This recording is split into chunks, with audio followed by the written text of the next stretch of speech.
तो ये आज से जो है हमारा एक नया टॉपिक स्टार्ट होता है, introduction of three dimensional geometry. Three dimensional geometry का मीनिंग यहाँ पर ये है, हमने 10th क्लास में और 9th क्लास में टू डायमेंशनल ज्योमेट्री पढ़ी थी। टू डायमेंशनल ज्योमेट्री मतलब x axis and y axis. हमने टू डायमेंशनल पढ़ा था, ये एक्स एक्सिस था हमारा, ये एक्स डैश था, वाई और वाई डैश था, और ये हमारा कोऑर्डिनेट था P, x and y. x जो है x एक्सिस पे डायरेक्शन, डिस्टेंस है y y डैश पे, तो p x y हमारा पॉइंट है जो x y पर है, ये ओरिजिन है o 0 0। तो सिमिलरली थ्री डायमेंशनल भी वैसा ही कुछ है। थ्री डायमेंशनल का मतलब यहाँ पर ये है कि तीन एक्सेस होंगे यहाँ पर, x axis, y axis and z axis. In 10th class में हमने टू डायमेंशनल पढ़ा था, x y कोऑर्डिनेट, यहाँ हम पढ़ रहे हैं थ्री डायमेंशनल x y और z। तो जैसे कि हमने ये देखा कि हमारा ये कोऑर्डिनेट प्लेन है x y और z, तो जैसे हम लोग टू डायमेंशनल में पढ़ते थे o x y, जैसे हमारा पढ़ा जाता था, ये हम समझ लेते हैं o x y, और एक पढ़ते थे हम o x डैश y, और एक पढ़ते थे हम लोग o x dash y dash, फिर पढ़ते थे o x y डैश। इस तरीके से ये प्लेन होता था हमारा। तो ऐसे ही यहाँ पर देखिए हम लोग पढ़ रहे हैं, जैसे ये y z है, तो y o z जो है वो y z प्लेन है। इसमें देखा हमने o x y, हमने देखा x y प्लेन है, o x z जो है वो x z प्लेन है, यानी कि ये प्लेन है हमारे y z x y और z x। अब जैसे सिमिलरली हमारा ये x एक्सिस है, तो इसकी नेगेटिव डायरेक्शन जो है, ये नेगेटिव डायरेक्शन जो है x डैश है, y की नेगेटिव डायरेक्शन y डैश है। तो इसी तरीके से देखिए ये x लाइन है हमारी, इसकी नेगेटिव डायरेक्शन जो है वो x डैश है। y की अगर हम लोग देखेंगे तो यहाँ देखिए कुछ कुछ इस तरीके से बनेगी y डैश, और ये जो है हमारी z डैश बन जाएगी। तो इस तरीके से इनको मिलाकर हमारा जो है अलग अलग कोऑर्डिनेट बनेंगे। जैसे 2D में हमने पढ़ा था प्लस प्लस, और यहाँ पढ़ा था हमने माइनस प्लस, और ये माइनस माइनस है और ये प्लस माइनस है। तो कोऑर्डिनेट कैसे पढ़ते थे हम, o x y plus plus है, तो o x dash y dash जो है वो नेगेटिव है। तो ऐसे ही इसमें जो है हमारा इसी तरीके से हमारा रीड किया जाएगा। जैसे पहला है हमारा o x y z, तो o x y z का मतलब तीनों जो है x y और z तीनों जो है वो पॉजिटिव होंगे। o x dash y z है, तो देखिए ये नेगेटिव है, प्लस प्लस डैश वाले को नेगेटिव से शो करेंगे हम लोग। अच्छा, sign of coordinates of a point, यानी कि जो पॉइंट हमारा p x y होता है, जैसे इसमें देखा x प्लस प्लस है, माइनस प्लस है, इसमें कोऑर्डिनेट जो होते हैं माइनस माइनस प्लस माइनस, तो डैश के अकॉर्डिंग तो इसमें हम क्या पढ़ेंगे, प्लस माइनस एंड प्लस, इसमें हम लोग पढ़ेंगे माइनस प्लस प्लस, इसमें पढ़ेंगे हम लोग प्लस प्लस माइनस, और इसमें पढ़ेंगे हम लोग minus plus minus plus minus minus and minus minus minus, o x dash y dash z dash. तो इस तरीके से हमारा जो कोऑर्डिनेट है, हमारा जो पॉइंट P होगा, उसके हमारे ये ऑक्टेंट्स हैं, ऑक्टेंट्स बोलते हैं इसको हम लोग। देखिए ऑक्टेंट्स मतलब 1 2 3 4 5 6 7 8, यानी कि 8 कोऑर्डिनेट है हमारे, जिसे हम लोग ऑक्टेंट्स बोलते हैं। यानी कि 3D में हमारी जो है टोटल डायरेक्शन 8 बन जाती है, जिसे हम लोग इसके अकॉर्डिंग शो करते हैं। तो जैसे ही हमारा P पॉइंट है, हमारा P सपोज हम लोग यहाँ लेते हैं फर्स्ट क्वाड्रेंट, जैसे इसका फर्स्ट क्वाड्रेंट हम बोल लेते हैं o x y z। तो जैसे x एक्सिस पे देखिए डिस्टेंस a है, y एक्सिस पे b है, z एक्सिस पे c है, तो ये p पॉइंट हो गया हमारा abc। तो इसका मतलब यहाँ पर o x y z में ये abc कैसा होगा, प्लस प्लस हो गया, यानी plus a plus b plus c। लेकिन अगर हम बात करते हैं o x dash y z में, तो क्या आ जाएगा, minus a plus b plus c, इसी तरीके से plus a minus B plus C, और इस तरीके से हमारा ये कोऑर्डिनेट प्लॉट हो जाता है। हमें जो है अब इसी तरीके से जैसे हम 2D में करते थे, ऐसे ही 3D में हमें ध्यान देना है, और हमारा ये जो डायग्राम है, इस डायग्राम के अकॉर्डिंग हम इसे इजीली याद कर सकते हैं।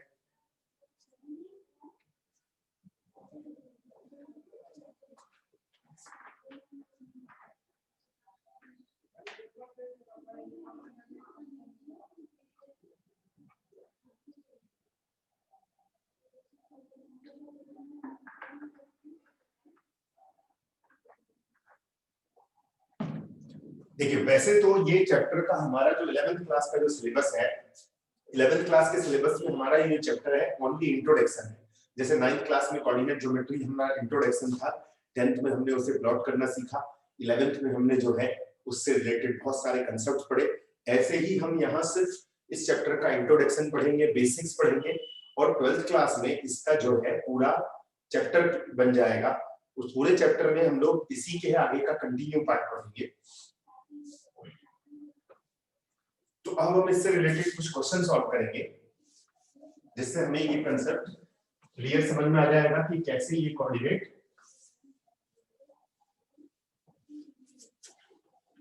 को हम लोग याद कर सकते हैं, लर्न कर सकते हैं।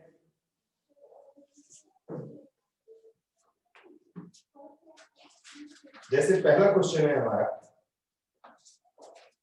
First question, name the octant in which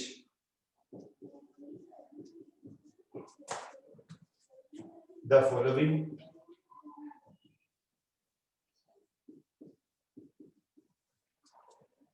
points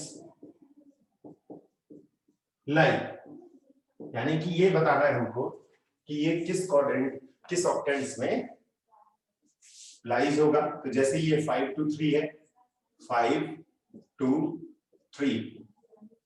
second है हमारा -5 4 3। थर्ड है -5 -4 7।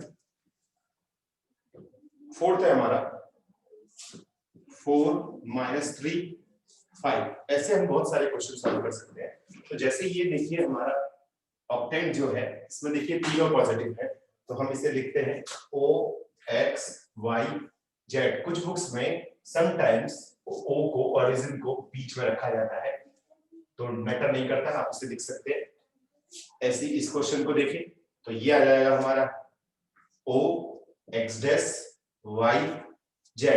आप इसे लिख सकते हैं इस तरीके से भी, X dash O Y Z। इस क्वेश्चन को देखते हैं तो देखिए दो नेगेटिव है हमारे, it means O X dash Y dash Z, और इसे हम लिखेंगे X Y डैश Z। तो इस तरीके से हम लोग इन ऑक्टेंट्स को रिकॉग्नाइज कर सकते हैं कि ये किस कोऑर्डिनेट से, यानी कि किस एक्सिस से बिलोंग करते हैं। 5 2 3 है तो तीनों प्लस है, देखिए तो O X Y Z पे बिलोंग करेगा ये। यानी कि हमें ये बताना है कि ये पॉइंट जो है किस ऑक्टेंट से लाई करता है।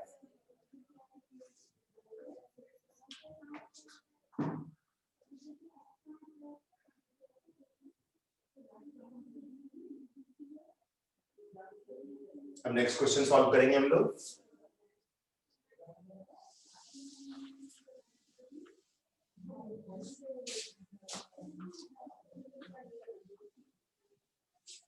नेक्स्ट क्वेश्चन जो है हमारा वो ये है, find the image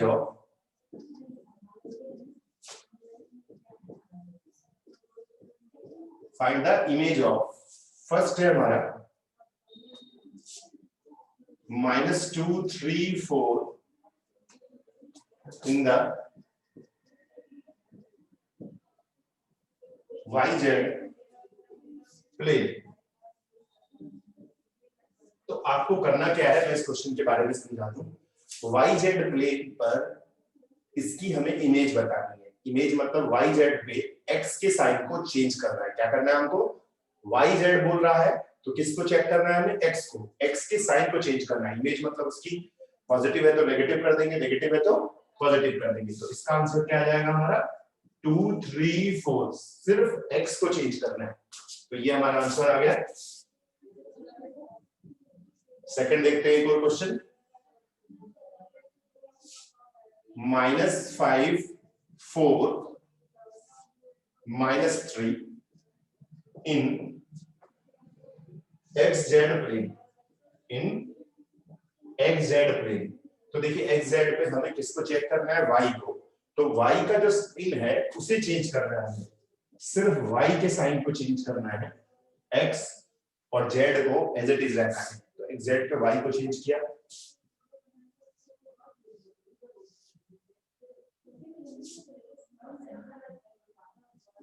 -5 2 -7 in the XY plane. तो XY पे हम किसको चेंज करना है, किसके साइन को चेंज करना है, Z को। 5 2 7। इस तरीके से हम और भी क्वेश्चंस बना सकते हैं। मैं फिर से बता दूं, जैसे हमें मिरर इमेजेस बतानी है, मिरर इमेज मतलब हमको साइन चेंज करना है, तो y z में x के साइन को चेंज करना है, तो x का साइन -2 था तो प्लस कर दिया। x z में जो है हमें y के साइन को चेंज करना है, देखिए प्लस है तो माइनस कर दिया। x y में z को चेंज करना है तो -7 था तो हमने क्या कर दिया, इसमें +7 कर दिया। इस तरीके से हमने जो ऑक्टेंट्स थे उसके बारे में समझा कि पहले तो हमने कौन सा कोऑर्डिनेट किस ऑक्टेंट्स में होगा। पहले हम लोग क्वाड्रेंट बोलते थे, याद रखिएगा 11th क्लास में या 10th क्लास में हम क्वाड्रेंट बोलते थे। अब क्वाड्रेंट ना बोलकर हम क्या बोलेंगे, ऑक्टेंट्स बोलेंगे। तो ऑक्टेंट्स में जो है हम लोग पहले हमने क्वेश्चन पढ़ा कि कौन सा पॉइंट किस ऑक्टेंट्स में है। दूसरा क्वेश्चन हमने पढ़ा कि हम जो उस जो ऑक्टेंट्स में वो बिलोंग करता है उसकी मिरर इमेजेस यानी कि उसकी इमेजेस कैसे होगी। चलिए अब हम इसके बाद नेक्स्ट क्वेश्चन करते हैं। नेक्स्ट क्वेश्चन जो है हमारा, यानी कि नेक्स्ट टाइप जो है हमारी, हम लोग पढ़ रहे हैं distance formula. Distance formula, distance formula सबसे पहले हम बात करते हैं जैसे कि 2D की बात करते हैं। 2D में जैसे हमने पढ़ा था कि सपोज दैट ये x1 y1 है और ये x2 y2 है, इसके बीच की हमें डिस्टेंस फाइंड आउट करनी है।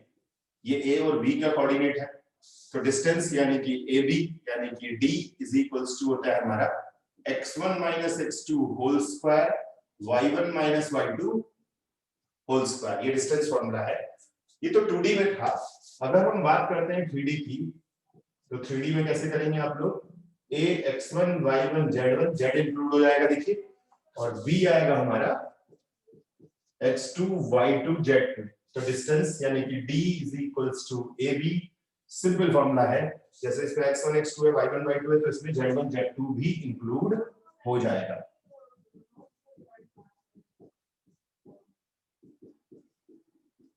यानी कि जो y1 y2 था अब इसमें z1 और z2 भी इंक्लूड हो गया। तो 3D में डिस्टेंस फॉर्मूला सेम है जैसे 2D में था, बस डिफरेंस ये है कि देखिए ये x1 y1 x2 y2 था तो हमने x1 x2 whole square plus y1 y2 whole square किया। इसमें 3D में है तो x1 x2 whole square plus y1 y2 whole square plus z1 z2 का होल स्क्वायर होगा।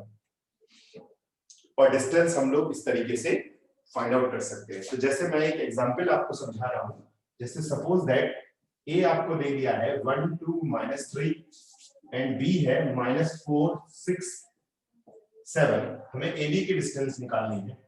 तो ab का मतलब ये होगा, देखो सिंपल फॉर्मूला याद करने की जरूरत नहीं है, फर्स्ट है ये फर्स्ट है, बीच में आ जाएगा माइनस तो प्लस हो गया देखिए। इसका सेकंड देखिए 2 -6 और इसे देखते हैं हम लोग -3 -7 होल स्क्वायर। बीच में माइनस ही रहेगा या प्लस इसलिए होगा क्योंकि -4 था। इसे सिंपलीफाई कर सकते हैं 25 16 100 और ये हमारा आंसर आ जाता है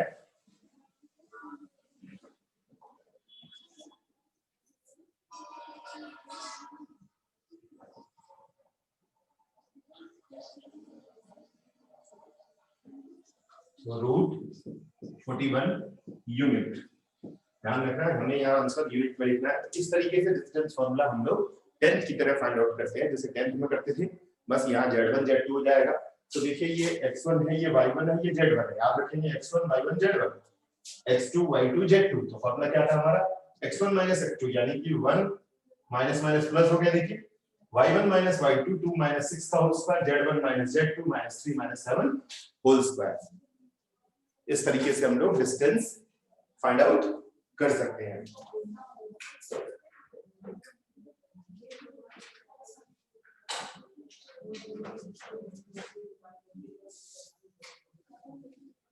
तो जैसे ये AB है तो हमने A और B लिखा, पहले जो PQ होता है तो PQ लिख देते हैं, और अगर कोई कुछ ना हो तो सिर्फ D लिखकर, यानी कि डिस्टेंस को ही शो करता है।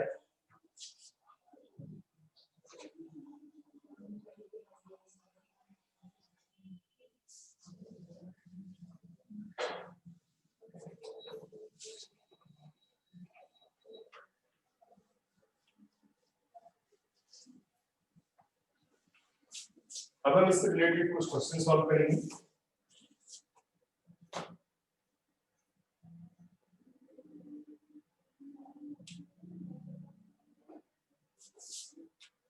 नेक्स्ट क्वेश्चन है हमारा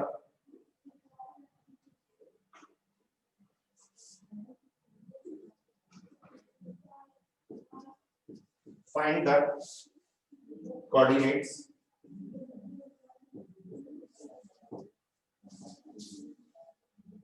of a point on y-axis which is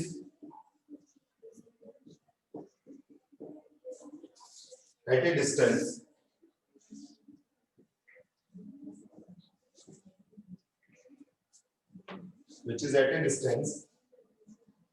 of 5√2 from the point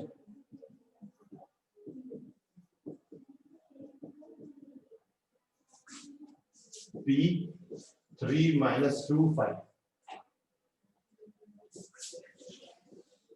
अब एक पॉइंट मैंने आपको पहले बताना भूल गया था, लेकिन याद कर लेते हैं। चलिए, 2D में हमने पढ़ा था x एक्सिस पे देखिए y 0 होता है, तो 3D में क्या होगा? Note, on x axis y, z is equals to 0. So the coordinate on x axis is x 0 0.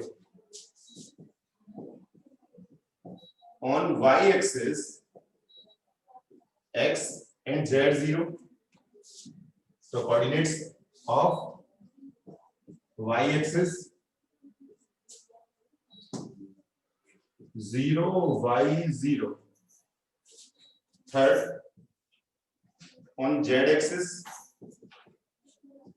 x y is equals to 0. So the coordinate of z axis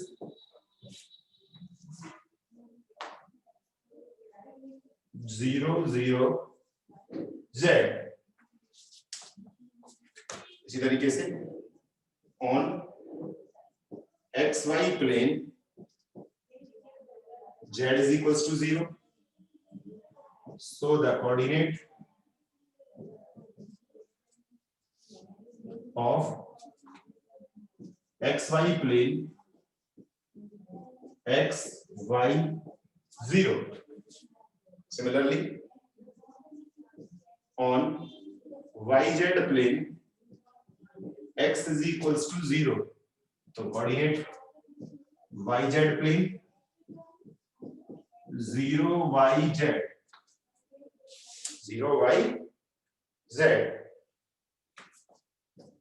इसी तरीके से xz प्लेन पे y 0, तो coordinate xz plane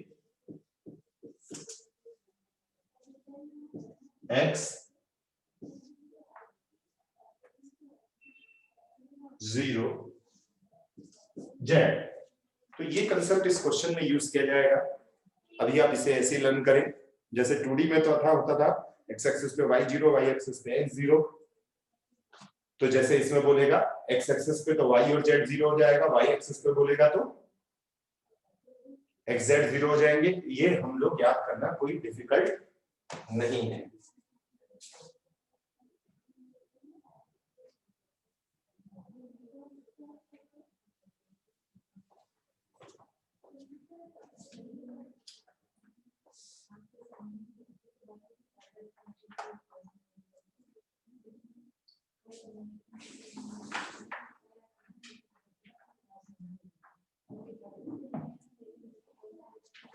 तो अब हम इस question को सॉल्व करते हैं।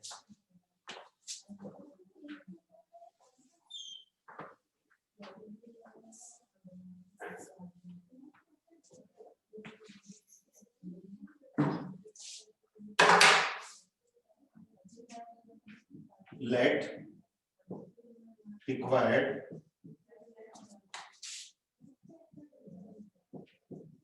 coordinate on y axis is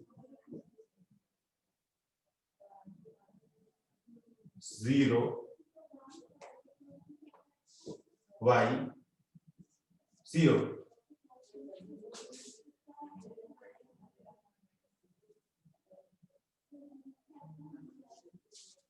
तो एज पर क्वेश्चन,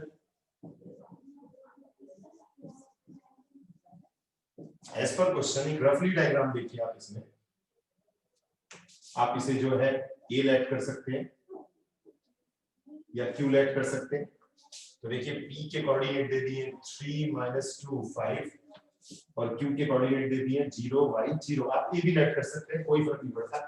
डिस्टेंस जो है आपको, यानी कि पी क्यू जो है वो आ जाएगा 3 - 0 whole square -2 - y whole square plus 5 - 0 whole square, और पी क्यू की वैल्यू दे दी आपको 5√2। तो यह आ जाएगा 9 प्लस माइनस कॉमन लेकर स्क्वायर कर देंगे, देखिए तो 2 + y whole square plus 25 is equals to 5√2।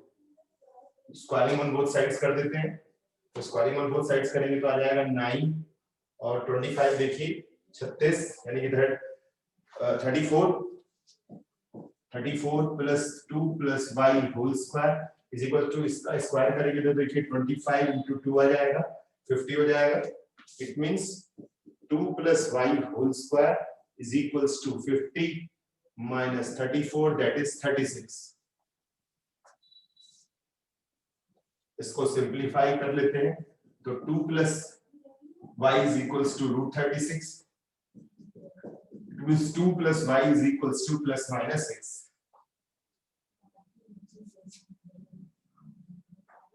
तो एक बार प्लस लेके सॉल्व करते हैं तो y आ जाएगा देखिए +6 - 2 दैट इज +6 रखेंगे तो देखिए आ जाएगा हमारा 4 और -6 रखेंगे तो आ जाएगा देखिए -8।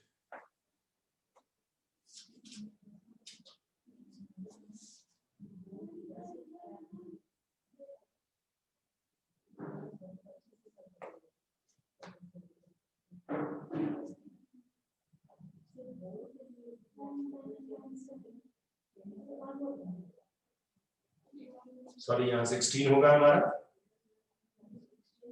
36 नहीं होगा, 16 होगा। तो इट मींस क्या आएगा आंसर 4।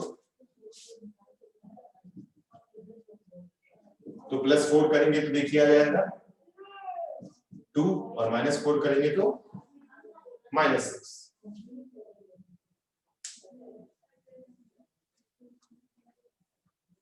तो हमने इस तरीके से y की वैल्यू फाइंड आउट कर ली, और जो हमने एज्यूम किया था यहाँ पर, वहां पर आप y की वैल्यू पुट कर सकते हैं। तो यहाँ वैल्यू पुट कर सकते हैं, हेंस रिक्वायर्ड कोऑर्डिनेट्स, यहाँ हमने y की वैल्यू पुट करनी है 0 2 0 0 -6 0। तो हमने एक बार y के प्लेस पे 2 पुट किया और एक बार 0 पुट किया।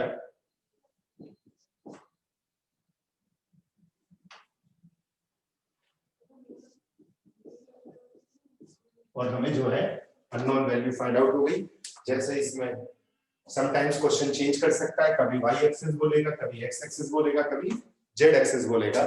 तो यहाँ हमने स्क्वायरिंग ऑन बोथ साइड्स किया था, देखिए यहाँ हम लोग लिख सकते हैं यहाँ पर squaring on both sides, squaring on both sides.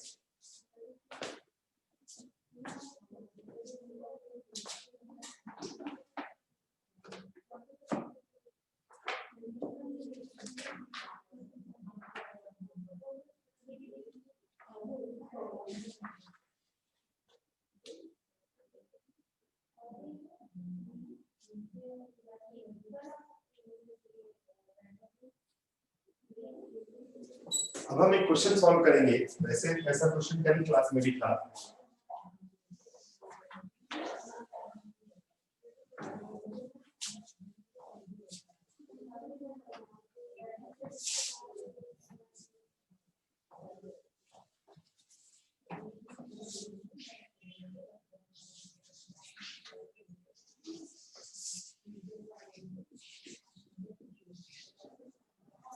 show that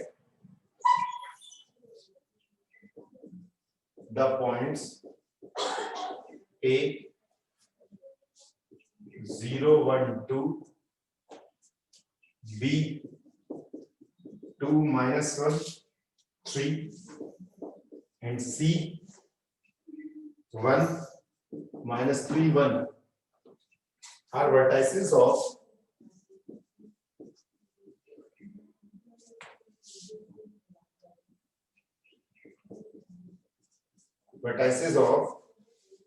isosceles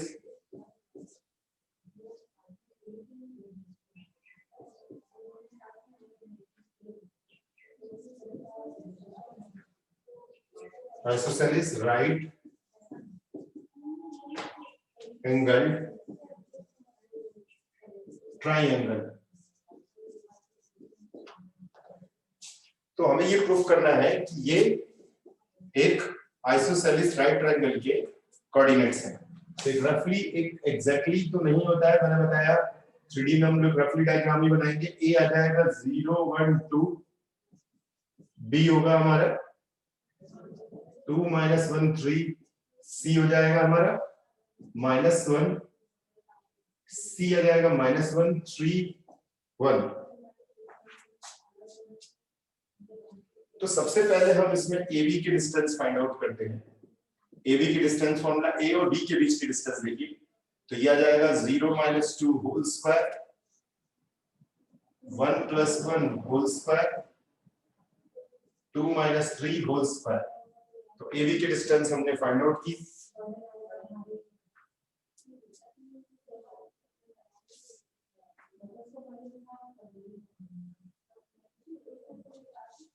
तो ये आ जाती है हमारी 3। इसको सिंपलीफाई करेंगे आप लोग,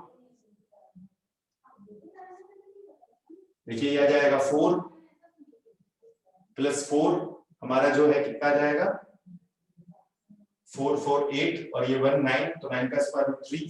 सिमिलरली BC फाइंड आउट करेंगे, B और C के बीच की डिस्टेंस। तो ये B और C के बीच की डिस्टेंस कैसे निकालेंगे, देखिए 2 + 1 whole square -1 - 3 whole square 3 - 1 whole square. Solve करते हैं इसको, तो ये आ जाएगा देखिए 9, 16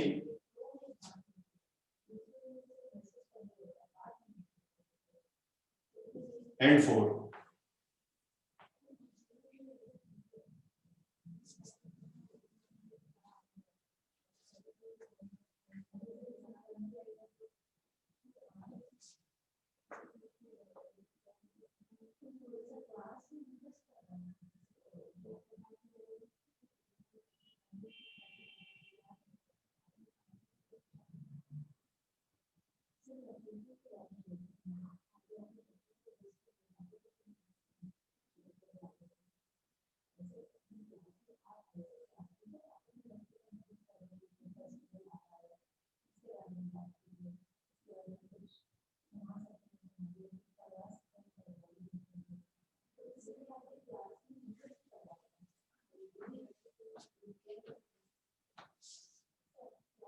C के कोऑर्डिनेट एक्चुअल में हमने जो है कुछ रॉन्ग हो गया था। 1 - 3 1 1 हमें ध्यान रखना है। देखिए एक भी कोऑर्डिनेट में अगर एक भी साइन चेंज हो गया तो वो गलत हो जाएगा। तो इसको दोबारा से सही से करते हैं हम लोग, तो आ जाएगा देखिए 2 - 1 whole square -1 + 3 whole square 3 - 1 whole square. इसको सिंपलीफाई करेंगे, देखिए 1 + 4 + 4 दैट इज 3। इसी तरीके से CA फाइंड आउट करेंगे हम लोग। C और A के बीच की distance 1 - 0 whole square -3 - 1 whole square 1 - 2 whole square. It means 1 + 18 को आप क्या लिख सकते हैं 3√2, 3 3 जा 9, 2 जा 18। तो देखिए ए बी बी सी और ए सी हमको मिल गया। अब क्वेश्चन में देखिएगा A B is equals to, देखिए इसमें बी सी है, that is triangle is isosceles.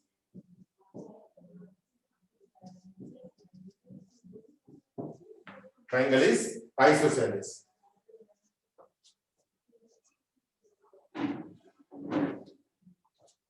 तो ट्राइंगल आइसोसेलेस तो प्रूफ हो गया। अब हमें क्या प्रूफ करना है कि राइट एंगल भी है।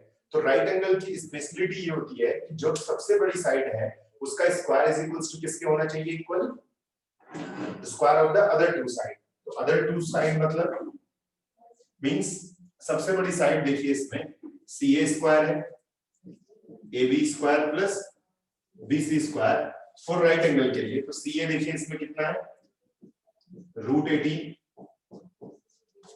Is equals to 3 square plus 3 square. तो ये देखिए आ जाएगा 18। It means that is triangle is also right angle. Right angle की खास बात ये होती है कि सबसे बड़ी साइड का जो स्क्वायर होता है इज इक्वल्स टू होता है इसको sum of the squares of other two side. तो सबसे बड़ी इसकी साइड देखिए सी ए है, दो साइडें जो है वो छोटी है, तो सबसे बड़ी साइड मतलब C A square Pythagoras theorem के according A B square plus B C square, यानी कि थर्ड साइड का स्क्वायर इज इक्वल्स टू होता है sum of the squares of other two sides. तो सी ए जो है √18 है, 18 का स्क्वायर क्या 18, 3 स्क्वायर प्लस 3 स्क्वायर देखिए 18 आ गया, दोनों इक्वल आ गए। इसका मतलब ये आइसोसेलेस राइट एंगल है। कभी कभी इक्विलैटरल ट्रायंगल भी बोलता है प्रूफ करने के लिए। तो इक्विलैटरल ट्रायंगल में क्या इक्वल होना चाहिए, ए बी बी सी और सी ए इक्वल आना चाहिए। जब तीनों साइड्स इक्वल हो जाएंगी तो उस कंडीशन में ये प्रूफ हो जाएगा कि ये एक इक्विलैटरल ट्रायंगल है। हमने जैसे इसमें आइसोसेलेस राइट एंगल प्रूफ किया, समटाइम्स कभी कभी ओनली राइट एंगल के लिए बोलता है। तो ए बी बी सी सी इसी तरीके से निकालेंगे। और राइट एंगल के लिए हमें ये प्रूफ करना होगा कि सबसे बड़ी साइड का square equals to sum of the squares of other two sides. सबसे बड़ी साइड का स्क्वायर होना चाहिए, ध्यान रखना है आपको।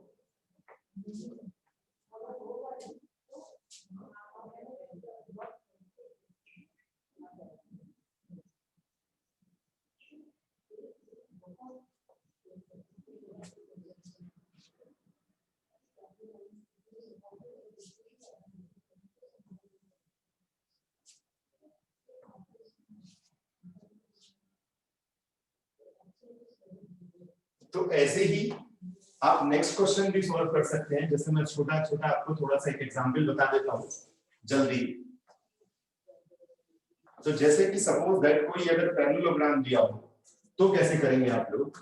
पैरेललोग्राम जैसे इस तरीके से आपको एक पैरेललोग्राम दे दिया है, a 1 2 3 दे दिया है, b -1 4 6 दे दिया है, c 2 3 4 दे दिया है और d दे दिया है -1 4 6। तो अब आप इसे कैसे प्रूफ करेंगे कि ये पैरेललोग्राम है। तो पैरेललोग्राम के लिए ये जरूरी है कि पैरेलल साइड्स इक्वल होनी चाहिए। तो पैरेललोग्राम के लिए क्या होना चाहिए, AB is equals to BC, AB is equals to DC and AD is equals to BC। AD किसके इक्वल होना चाहिए, BC के, यानी कि parallel sides should be same और उनके डायगोनल्स जो हैं वो अनइक्वल होने चाहिए। And AC is not equal to BD, यानी कि पैरेलल साइड्स इक्वल होनी चाहिए और क्या होना चाहिए, डायगोनल्स अनइक्वल होने चाहिए। ऐसे ही स्क्वायर्स में हमें क्या करना है, स्क्वायर्स में हमें चारों साइड्स को इक्वल प्रूफ कर देना है। रेक्टेंगल में अपोजिट साइड्स को इक्वल प्रूफ करना है आपको। तो रेक्टेंगल, स्क्वायर और पैरेललोग्राम आप इजीली प्रूफ कर सकते हैं। चार साइड आपको निकालनी है, जैसे इसमें इक्वल प्रूफ करनी थी, डायगोनल अनइक्वल है, तो रेक्टेंगल में आपको जो है चारों साइड्स इक्वल प्रूफ कर दिए और ये डायगोनल भी आपको फाइंड आउट करने हैं। सेम इसमें भी यही आपको करना है, स्क्वायर में चारों साइड्स इक्वल आ जाएंगी आपकी और आप ऐसे टाइप के क्वेश्चंस को इजीली सिंपलीफाई कर सकते हैं कि कोऑर्डिनेट्स देने होने पर कैसे पैरेललोग्राम, राइट एंगल या इक्विलैटरल कैसे प्रूफ किया जाता है, और आप इसे इजीली प्रूफ कर सकते हैं।